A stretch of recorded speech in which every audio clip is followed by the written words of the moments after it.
اعوذ باللہ من الشیطان الرجیم بسم اللہ الرحمن الرحیم اللہم صل علی محمد وآل محمد وعجل فرجہم وسہل مخرجہم واہلک اعداءہم اجمعین اما بعد فقد قال امیر المؤمنین علی بن ابی طالب علیہ الصلاۃ والسلام فی صفات المتقین یعفو عمن ظلمہ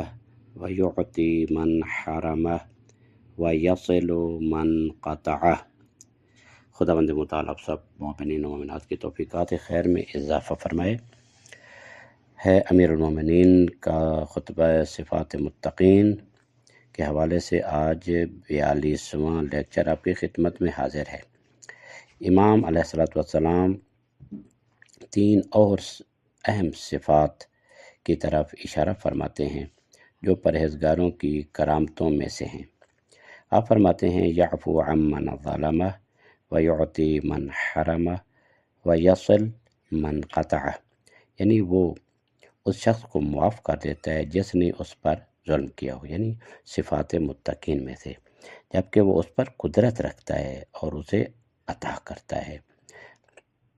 یعنی معاف کرتا ہے اور اس کے بعد اسے عطا کرتا ہے۔ جس نے اسے محروم رکھا اسے دیتا ہے اور اسے تعلق جوڑتا ہے جس نے اس سے رشتہ توڑ دیا ہو۔ یہ مومن متقی کی صفات ہے۔ کبھی انسان دوسروں کی برائیوں کے مقابلے میں ویسا ہی برتاؤ کرتا ہے جو اکثر انتقام لینے کی خصلت کا نتیجہ ہوتا ہے۔ اگر کوئی گالی دیتا ہے تو اس کے بدلے میں گالی دیتا ہے، اور اگر کوئی تھپڑ مارتا ہے تو تھپڑ کے بدلے میں اس کو ایک تھپڑ تو کم از کم یا پھر اس سے زیادہ۔ لیکن مومن متقی کی اوصاف میں سے یہ نہیں ہے، لیکن بعض اوقات وہ اس کے برعکس عمل کرتا ہے جو اولیاء خدا اور پرہیزگاروں کا طریقہ ہے۔ وہ ظالم کے ظلم کو معاف کر دیتا ہے حالانکہ وہ انتقام لینے کی قدرت رکھتا ہوتا ہے، اور یہی حقیقی شجاعت ہے، بہادری اسی کا نام ہے، یعنی قدرت کے ہوتے ہوئے معاف کر دینا، یہی بہترین شجاعت ہے، کیونکہ یہ معافی ذلت یا کمزوری نہیں بلکہ قدرت کے ساتھ ہوتی ہے، یعنی وہ اس سے بدلہ لے سکتا ہے، اس سے انتقام لے سکتا ہے، اس کے پاس خود قدرت موجود ہے، لیکن اس کے باوجود وہ اسے معاف کرتا ہے، اور جو شخص اسے ضرورت کے وقت محروم کر چکا ہو اسے وہ عطا کرتا ہے۔ ایسا نہیں کہ اس نے مجھے نہیں دیا تھا تو اب میں بھی اسے نہیں دیتا ہوں، نہیں، ایسی بات نہیں۔ ٹھیک ہے، اس نے محروم کیا، اس نے نہیں دیا، لیکن مومن و متقی کے صفات میں سے ہے کہ وہ اسے دیتا ہے جو اس کی سخاوت پر دلالت کرتا ہے۔ اس طرح جو لوگ اس سے قطع تعلق کر چکے ہوں وہ ان سے صلح کرتا ہے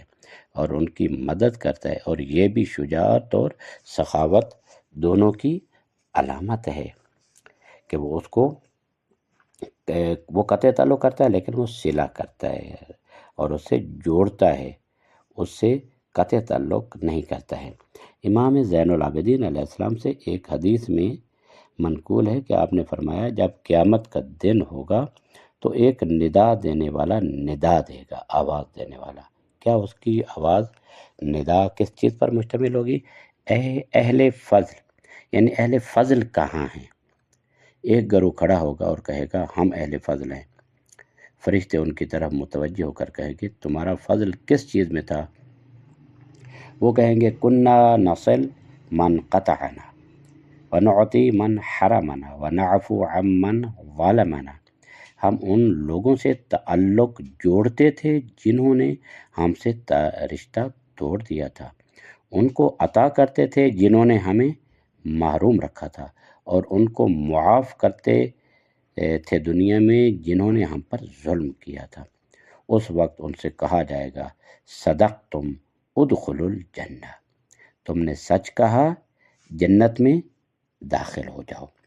قرآن مجید نے بھی ہمیں عمومی طور پر اسی چیز کا حکم دیا ہے، اور رسول خدا صلی اللہ علیہ وآلہ وسلم سے فرمایا ہے ادفع باللتی ہی احسن السیئہ، یعنی برائی کو اس طریقے سے دور کرو جو بہترین ہو، اور برائی کا جواب بھلائی سے دو، نہ یہ کہ برائی کا جواب برائی سے۔ عموماً لوگ جو ہے اگر کوئی ایک برائی کرتا ہے تو اس کے بدلے میں 10 اور اس سے بھی زیادہ، پھر جب تک اپنا غصہ ٹھنڈا نہیں ہوتا اس وقت تک وہ کرتے رہتے ہیں۔ یہ جو ہے مومنین کی صفات میں سے نہیں ہے۔ پھر امام پرہیزگاروں کے 6 مزید نمایاں سے اوصاف کو نہایت مختصر اور بلیغ انداز میں بیان فرماتے ہیں۔ بعیداً فحشو، لینا قولو، غائباً منکرو، حاضراً معروفو، مقبلاً خیرو، مدبراً شرو، یعنی اس کی زبان سے فحش گوئی دور ہے، بس زبانی، گندی زبان اور گالی گلوچ وغیرہ وہ مومن و متقی سے دور ہے۔ اس کی گفتگو نرم و ملائم ہے، برے کام اس کی زندگی سے غائب ہیں، جبکہ نیکیاں اس کے کردار میں نمایاں ہیں۔ اس کی بھلائی لوگوں کی طرف متوجہ ہے اور اس کی برائی ان سے روگردان ہے، یعنی وہ لوگوں کے ساتھ برائی سے پیش نہیں آتے بلکہ بھلائی، جو ہی انسان دیکھتا ہے ان کو تو ان سے بھلائی ہی بھلائی نظر آتی ہے۔ یہ 6 اوصاف جو دو کر کے باہم متقابل ہیں اور ایک دوسرے کی وضاحت کرتے ہیں، دراصل پرہیزگاروں کے اجتماعی برتاؤ کی مکمل تصویر پیش کرتے ہیں۔ یعنی یہ جملہ جو ہے بعیداً فحشو لینا قولو، اس بات کی طرف اشارہ ہے کہ پرہیزگار افراد کا برتاؤ تمام لوگوں کے ساتھ نرمی، خوش گفتاری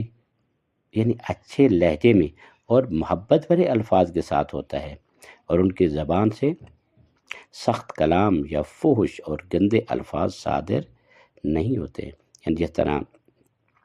قرآن مجید میں ہے وَقُولُوا لِلنَّاسِ حُسْنًا، اور لوگوں سے اچھی زبان کے ساتھ بات کرو، اچھے کلمات کے ساتھ بات کرو، تو وہ مومن و متقی اچھے کلمات کے ساتھ بات کرتے ہیں، بس زبانی نہیں کرتے ہیں۔ اگر ان کو کوئی گالی گلوچ کرتا ہے تو اس کے بدلے میں وہ گالی نہیں دیتے ہیں، وہ خاموش ہو جاتے ہیں۔ اذا مروا باللغو مروا کراما، جب بری باتوں کے ساتھ سے ان کا گزر ہوتا ہے تو وہ کریم بن کر گزر جاتے ہیں۔ اچھا، نہ صرف یہ کہ وہ ایسے الفاظ استعمال نہیں کرتے بلکہ وہ ایسے کلام سے بہت دور رہتے ہیں۔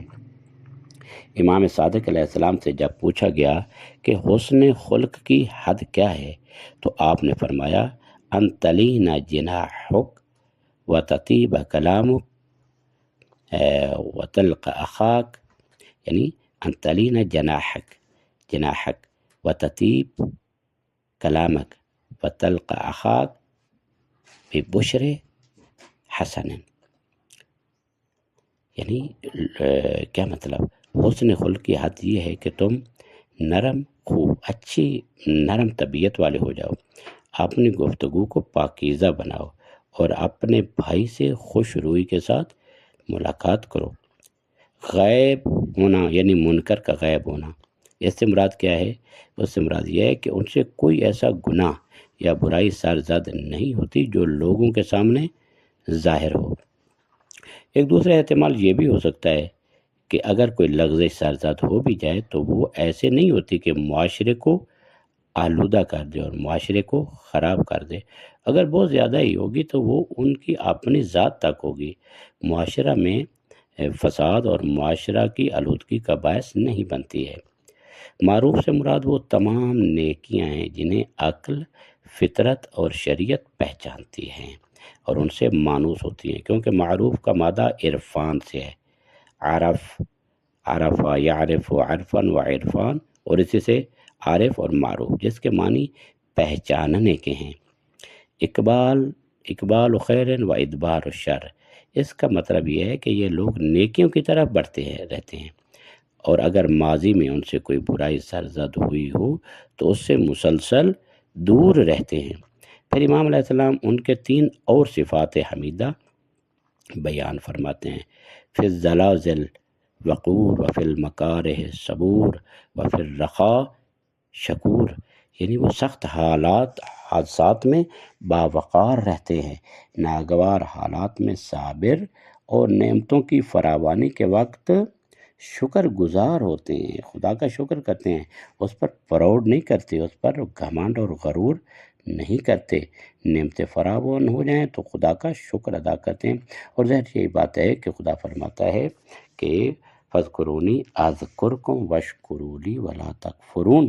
میرا شکر ادا کرو، میری نعمتوں کا شکر ادا کرو تو میں تمہاری نعمتوں میں اضافہ کر دوں گا۔ یعنی شکر النعمہ یزید و فی النعمہ، یعنی شکر نعمت جو ہے وہ نعمت میں اضافے کا باعث بنتا ہے۔ زلازل اگرچہ لغوی طور پر زلزلے کو کہتے ہیں، لیکن یہاں اس سے مراد وہ شدید اور ہلا دینے والے فتنے اور آزمائش جو ہوتی ہیں وہ دلوں کو متزلزل کر دیتی ہیں، ہلا دیتی ہیں۔ متقی افراد ایسے حالات میں اپنا وقار برقرار رکھتے ہیں، اور قرآن کے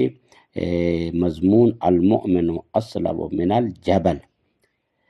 کے مطابق وہ پہاڑ سے زیادہ مضبوط ہوتے ہیں۔ یعنی قرآن کی آیات کا مضمون، یعنی جو مومن ہے وہ بہت وہ پختہ اور مضبوط ہوتا ہے۔ یہ ظاہر کرتا ہے کہ پرہیزگاری کا مطلب یہ نہیں کہ انسان معاشرتی میدان سے کنارہ کش ہو جائے، الگ تھلگ ہو جائے، نہیں، بلکہ حقیقی متقی وہی ہیں جو طوفانی حالات میں میدان میں رہتے ہوئے معاشرے کی رہنمائی کرتے ہیں۔ جس طرح کہ ہمارے ائمہ علیہ السلام کی زندگی اسی میں گزری ہے، وہ کوئی الگ تھلگ نہیں رہے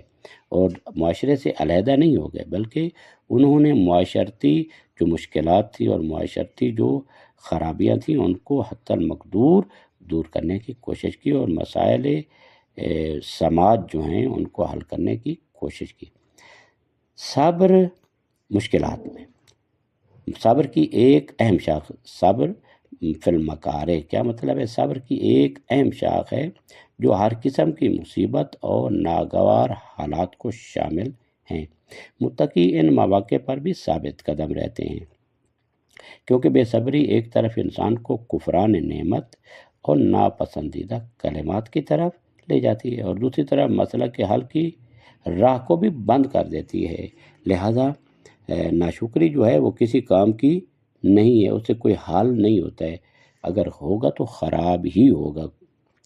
ان کا شکر گزار ہونا نعمت کے وقت ان کی عاجزی اور فروتنی کی علامت ہے، انکساری کی علامت ہے۔ بسا اوقات تو ایسا ہوتا ہے کہ متکبرین جو جب کسی نعمت، دولت یا مقام تک پہنچتے ہیں تو خدا اور اپنے بندوں کو بھول کر،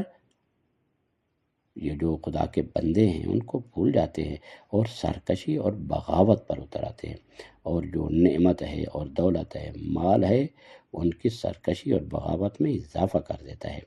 اس کے بعد امام علیہ السلام نے 3 اور فضیلت والے اوصاف بیان فرمائے ہیں: لا یحیف علی من یبغض ولا یأثم فی من یحب، یعترف بالحق قبل ان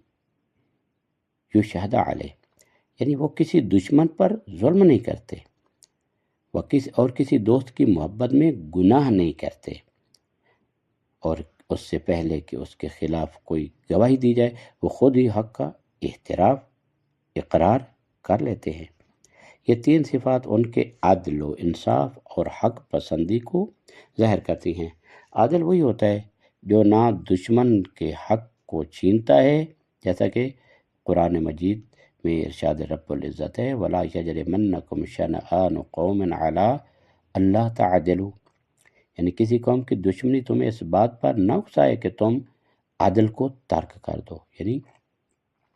دشمنی تو ہوتی ہے دشمنوں سے، لیکن اس کا مطلب نہیں ہے کہ تم عدل کو وہاں پر ترک کر دو، نہ، عدل کی حدود کو پامال نہیں کرنا چاہیے،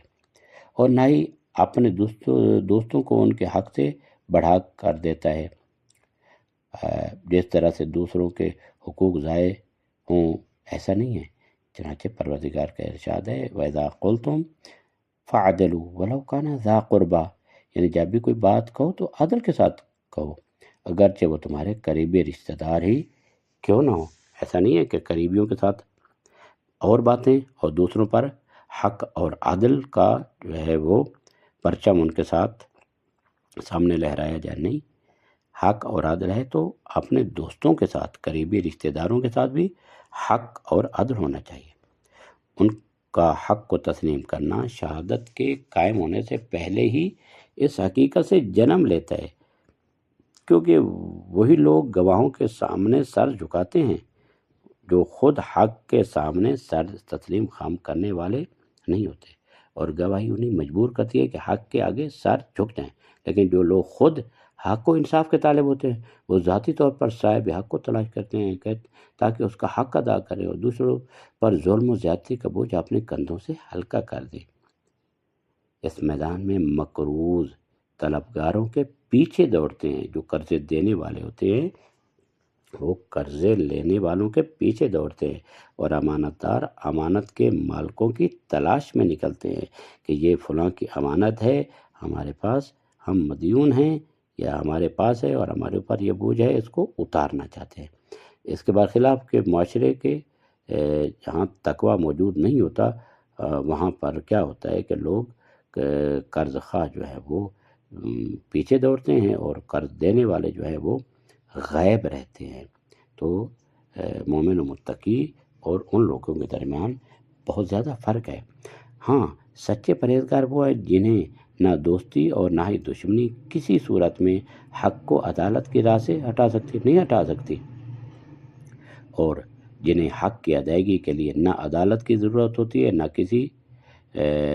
وکیل کی ضرورت ہوتی ہے، وہ خود ہی اعتراف کرتے ہیں۔ اگر ان کے خلاف فیصلہ ہو تو اپنے خلاف فیصلے کے خود معترف ہوتے ہیں۔ پیغمبر اکرم صلی اللہ علیہ وآلہ وسلم ایک حدیث میں فرماتے ہیں اتقی الناس من قال الحق فیما لہ وعلیہ،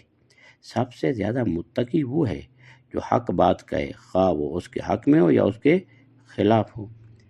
اس بات کے بعد امام علیہ السلام پرہیزگاروں کی 7 مزید صفات جو ہیں وہ جو ہم آہنگ ہیں ان میں یوں بیان فرماتے ہیں لا یضیع من استحفظ ولا ینسى ما ذکر ولا ینابذ بالالقاب ولا یضار بالجار ولا یشمت بالمصائب ولا يدخل فی الباطل ولا یخرج من الحق۔ جو چیز اس کے سپرد کی گئی ہے اسے ضائع نہیں کرتا، جس بات کی یاد دہانی کرائی جائے اسے فراموش نہیں کرتا، لوگوں کو برے القاب سے نہیں پکارتا، ہمسائے کو اذیت نہیں دیتا، مصیبت زدہ کا مذاق نہیں اڑاتا، باطل میں داخل نہیں ہوتا اور حق کے حدود سے باہر نہیں نکلتا ہے۔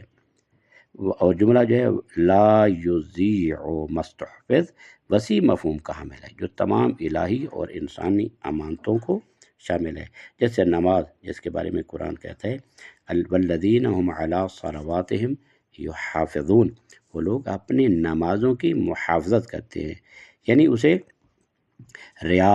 دکھاوے اور ایسی چیزوں سے بچاتے ہیں جو اس کی صحت یا قبولیت کو نقصان پہنچاتی ہیں۔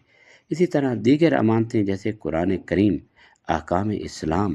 اولاد جو اللہ کی امانت ہے، اور وہ امانتیں جو لوگ ان کے سپرد کرتے ہیں، یہ سب ان کے لیے قابل حفاظت چیزیں ہیں جنہیں وہ ہرگز کوتاہی، غفلت یا سستی سے ضائع نہیں کرتے ہیں۔ اور جملہ جو ہے لا ینسى ما ذکر، ان تمام مفید یاد دہانیوں کی طرف اشارہ ہے جو خداوند عالم، اولیاء الہی، مخلص اساتذہ اور بیدار دل لوگوں کی طرف سے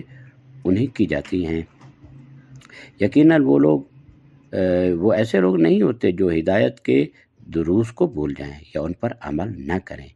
اور جب شیطانی وسوسے ان پر حملہ آور ہوں تو فوراً خدا اور مخلص نصیحت کرنے والوں کی یاد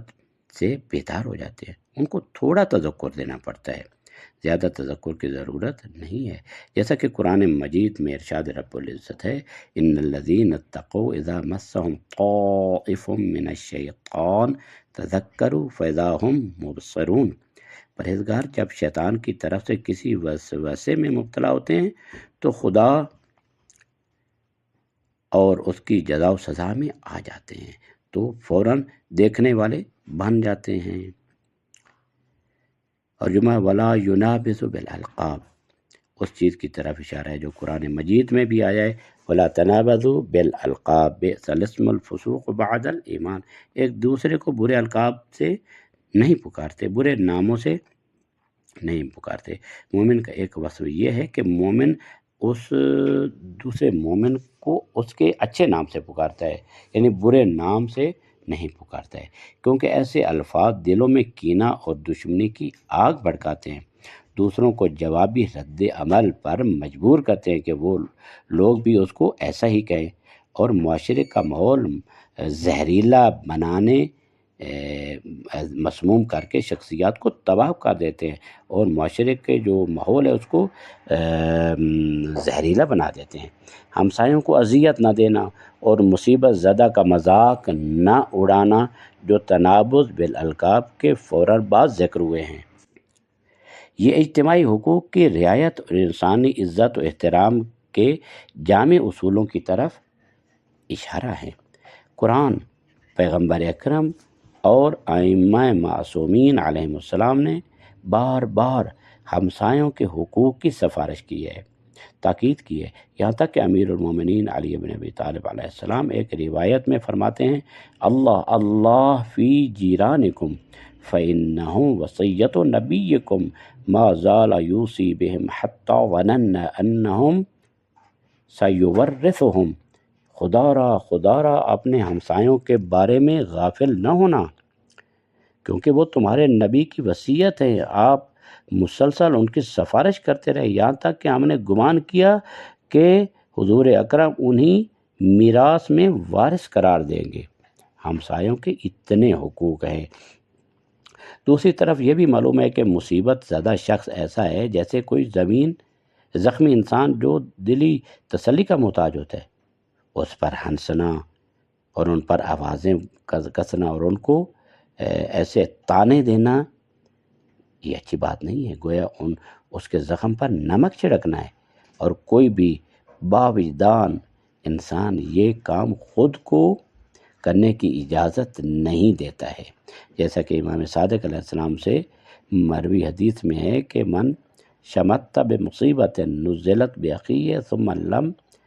یخرج من الدنیا حتی یفتش، جو شخص اپنے بھائی پر آنے والی مصیبت پر خوشی کا اظہار کرے وہ دنیا سے اس وقت تک نہیں جائے گا جب تک خود اسی مصیبت میں مبتلا نہ ہو جائے۔ ڈرنا چاہیے ان چیزوں سے۔ آخری اوصاف میں سے جو آپ کی خدمت میں عرض کی ہے ان میں بیان ہوئے ہیں، پرہیزگاروں کا باطل میں داخل نہ ہونا اور دائرہ حق سے خارج نہ ہونا شامل ہے۔ یہ ایک وسیع مفہوم ہے، اور اس کے مطابق پرہیزگار نہ تو باطل افکار میں داخل ہوتا ہے، نہ باطل کردار اختیار کرتا ہے، اور نہ ہی باطل گفتار اپناتا ہے، بلکہ وہ ہر حال میں، ہر جگہ، ہر فرد اور ہر عمل کے سلسلے میں حق کا تابع دار ہوتا ہے، اور کسی حال میں بھی حق سے پھرتا نہیں ہے، عدول نہیں کرتا، حق سے انحراف کا شکار نہیں ہوتا۔ پھر امام علیہ السلام اسی سلسلہ کلام میں 3 اور اوصاف کو ہم آہنگ انداز میں بیان فرماتے ہیں، ان صمت لم یغمہ صمتو، مولا فرماتے ہیں جب خاموش ہوتا ہے تو اس کی خاموشی اسے غمگین نہیں کرتی، جب ہنستا ہے تو اس کی ہنسی کہکے کی صورت میں بلند نہیں ہوتی،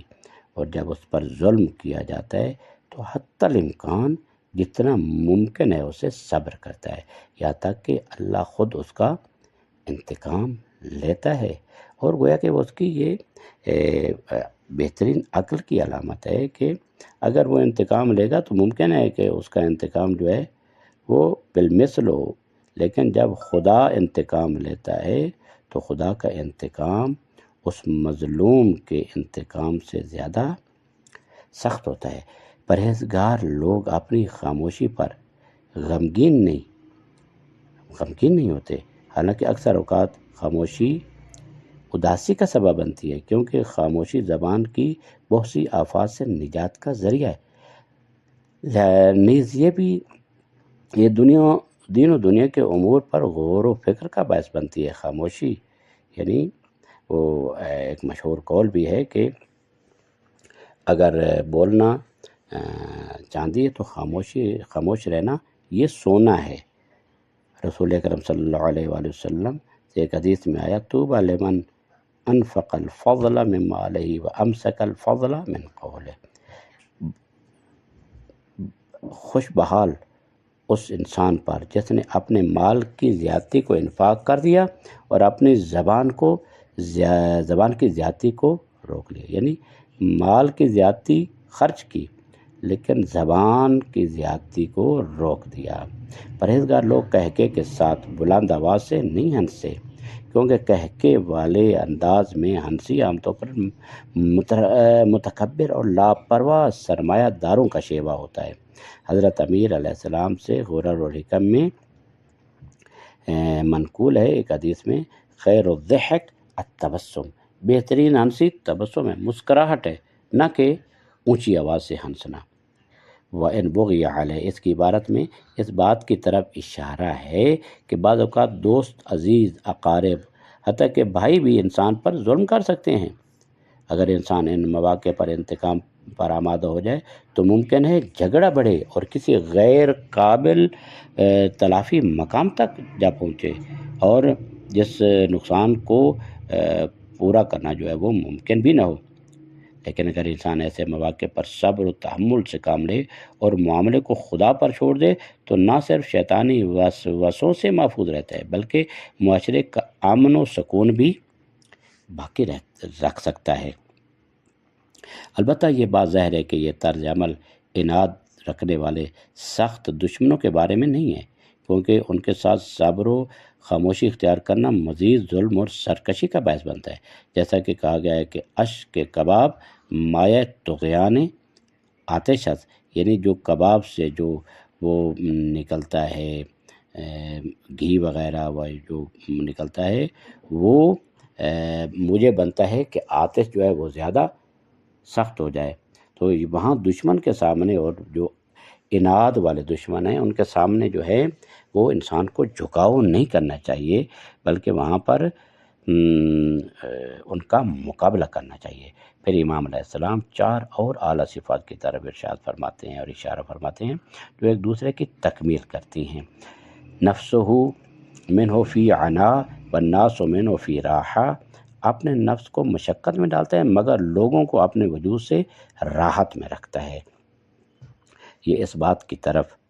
اشارہ ہے کہ جب کوئی معاشرتی مسئلہ پیش آتا ہے تو وہ خود تکلیف اٹھا کر مسئلہ حل کرنے کی کوشش کرتا ہے تاکہ دوسروں کو سکون حاصل ہو، اور یہ ایک قسم کی ایثار اور قربانی ہے کہ بندہ خدا کی راحت کے لیے خود زحمت برداشت کرے۔ بعض شارحین نہج البلاغہ کے مطابق اگلی 2 عبارتیں یعنی اتعب نفسہ لآخرتہ و اراح الناس من نفسہ، پہلے 2 جملوں کی علت و دلیل ہیں، یعنی وہ اس لیے خود کو زحمت میں ڈالتا ہے کیونکہ وہ آخرت کی تیاری میں لگا رہتا ہے، اور لوگوں کو اس لیے راحت پہنچاتا ہے کہ وہ اپنی طرف سے انہیں کسی تکلیف میں مبتلا نہیں ہونے دیتا۔ ایک اور احتمال یہ بھی ہے کہ پہلے 2 جملے مادی امور سے متعلق ہیں جبکہ یہ دونوں جملے معنوی امور کی طرف اشارہ کرتے ہیں۔ حضرت امیر علیہ السلام فرماتے ہیں من عمر دار اقامتہ فہو العاقل، جو شخص اپنی مستقل رہائش گاہ یعنی آخرت کو آباد کرے وہی عقل مند ہے۔ قرآن مجید میں ارشاد رب العزت ہے وَإِنَّ الْآخِرَةَ هِيَ دَارُ الْقَرَارِ،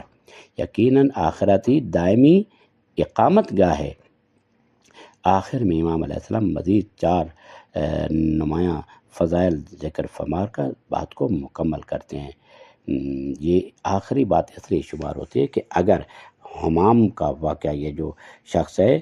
پیش نہ آتا تو شاید امام علیہ السلام مزید نکات بیان فرماتے۔ مولا فرماتے ہیں بعدہ عمن تباعد عنہ زہد و نزاہہ ودنوہ ممن دنا منہ لین و رحمہ لیس تباعدہ بکبر و عظمت بکبر و عظمہ ولا دنوہ بمکر وخدیہ، اس کی دوری ان سے جن سے وہ دور رہتا ہے زہد اور پاک دامنی کی وجہ سے ہوتی ہے، اور اس کا قرب ان سے جن کے قریب ہوتا ہے نرمی اور رحمت کی بنیاد پر ہوتا ہے، نہ کہ اس کی دوری تکبر و غرور کی وجہ سے ہو، اور نہ ہی اس کا قرب مکاری اور فریب کی وجہ سے ہو۔ ایسا نہیں ہے۔ یہاں امام علیہ السلام یہاں ایک اہم نقطہ کی طرف توجہ دلاتے ہیں، وہ یہ ہے کہ پرہیزگار افراد جب معاشرتی روابط قائم کرتے ہیں چاہے دوستی ہو یا دشمنی، قربت ہو یا دوری، تو ان کے مقاصد ہمیشہ مقدس اور بلند ہوتے ہیں۔ اگر وہ کسی سے دور ہوتے ہیں تو اس کے گناہوں یا دنیا کی لالچ کی وجہ سے تاکہ خود بچ سکیں، اور اگر وہ کسی کے قریب ہوتے ہیں تو یا کسی جاہل کو ہدایت دینے، غافل کو متوجہ کرنے یا کسی مظلوم و ضعیف کی مدد کرنے کے لیے۔ اس کے برعکس دنیا پرست لوگ دوسروں سے دوری اختیار کرتے ہیں تو تکبر اور خود پسندی کی بنیاد پر، اور قربت اختیار کرتے ہیں تو محض دنیاوی فائدے، دھوکے اور فریب کی غرض سے۔ لہذا خداوند متعال کی درگاہ میں دعائے خدا ذوالجلال ہمیں ان متقین اور مومنین کی صف میں سے قرار دے، اور محمد و آل محمد کی محبت و مودت پر قائم رکھے، اور صفات حمیدہ اپنانے کی توفیق عطا فرمائے۔ وصلی اللہ علی محمد و آلہ الطاہرین۔